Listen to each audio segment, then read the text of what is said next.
Is Caitlin Clark's own team putting her at risk? Watch this play as Katie L. Samuelson delivers the ball to the girl for an ideal shot while waiting for Clark to move.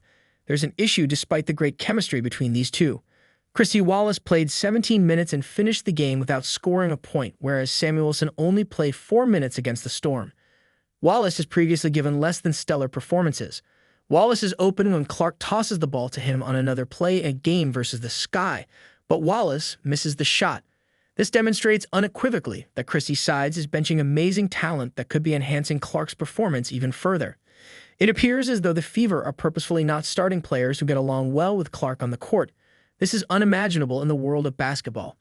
A player receives more playing time rather than less when they click with the team's star player. Although it's obvious that Samuelson and Clark could do a lot more together, Christie Sides doesn't seem to see it. And who's not benefiting? Clark, the Fever, and the fans, of course. But since numbers don't lie, let's talk about them now. Katie L. Samuelson was playing roughly 25 minutes per game at the start of the season. Although that was a respectable duration, she is now only playing for 4 minutes every game. It's a ridiculous dip that has no justification at all. Moreover, Samuelson isn't exactly playing poorly. In complete contrast, her percentage on three-point shots is 41.5%. Folks, that's elite. And what about her free throws? 94% precision. These are the numbers of a player who belongs on the floor, not the sidelines. Let us now make a comparison with other players who are receiving more time. For instance, Christie Wallace plays more yet has far worse statistics despite this. In comparison to Samuelson, Wallace isn't scoring as much, collecting as many rebounds, or dishing out as many assists. The Fever is paying Samuelson a big salary, almost to the WNBA maximum, which is the most ridiculous aspect. By not using her, they are literally wasting money. It's similar to choose to ride a bike instead of a sports car that is kept in the garage.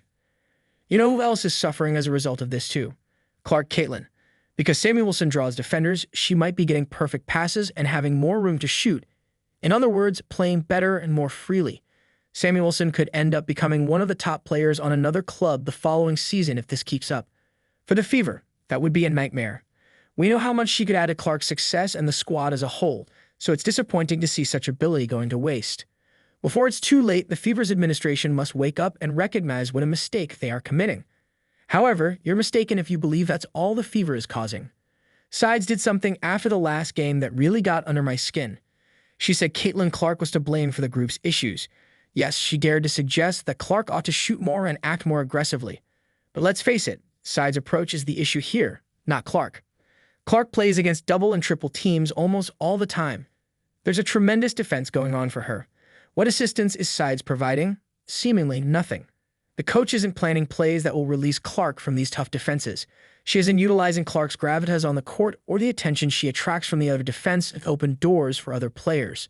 It seems as though Sides totally disregards the concept that basketball is a team sport and wants Clark to do everything on her own. Instead, she needs to be coming up with plans that capitalize on Clark's attention and provide room for other players. However, none of it appears to be occurring. Furthermore, it is obvious that tactical adjustments are not made throughout games. When anything fails, Sides doesn't seem to have a backup plan.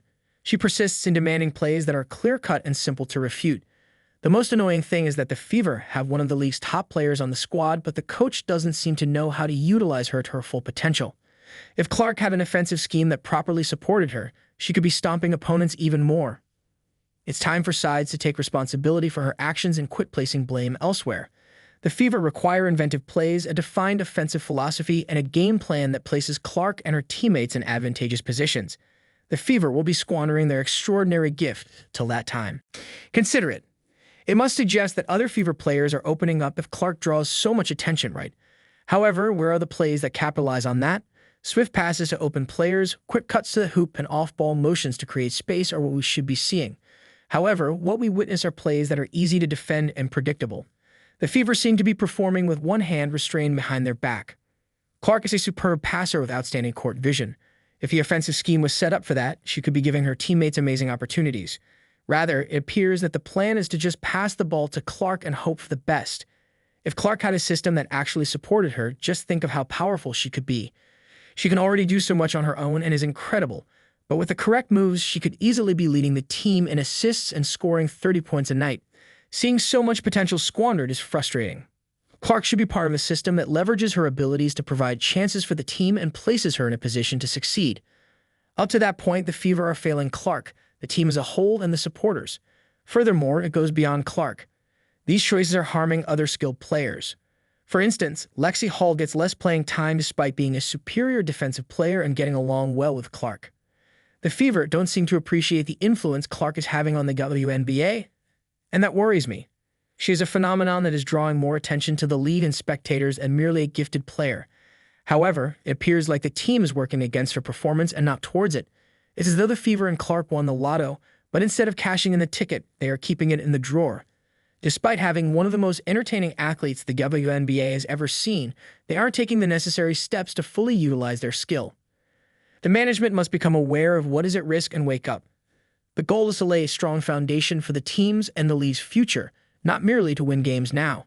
In order to fulfill her potential and become the face of the WNBA in the years to come, Clark will require a team and management that believe in her.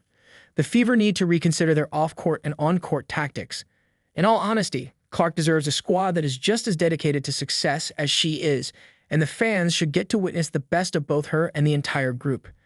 We're in for a catastrophe if the Indiana Fever keeps going in this direction. It's not overly dramatic. Consider it. One of the most gifted athletes to ever set foot on a WNBA floor is Caitlin Clark, and the team seemed intent on squandering her skill. What would happen if Clark and players like Samuelson's synergy is consistently overlooked by the Fever? Furthermore, there's a genuine chance that Christie Sides will continue to use these tactics, which don't maximize Clark's potential. Even worse, her confidence appeared to be eroding. And the story doesn't end there. Should the Fever persist in making dubious choices, additional skilled players may begin seeking fresh chances on other teams. Imagine Samuelson playing brilliantly for a different team while the Fever is unable to establish a rhythm. What's more worrisome is the potential long-term effects that this may have on Clark's career. She requires a supportive atmosphere to develop her potential, since she has the makings of one of the best players in WNBA history.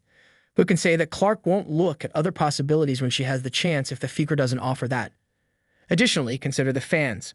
Those that watch every game and applaud each time one of Clark's baskets ends up disappointed. If we don't see results, the excitement Clark brought to the league may evaporate. There's a time crunch for the Fever. They are getting farther and farther away from what might be a great time for the team with each passing game and poor choice. If things don't change soon, we might be seeing the squandering of the franchise's greatest ever chance. How much longer until the Fever comprehend what they're doing wrong is the unanswered question. And will it be too late when they do? Despite everything we've said, there is still hope for the Indiana Fever, and that hope is Caitlin Clark. I hope changes take place soon. She's the kind of player that can turn around a complete organization, but the Fever must contribute as well. How do you feel? Is it better to fire Christie Sides or give him another chance? Please share your thoughts in the comments section. Don't forget to like the next video and subscribe to the channel.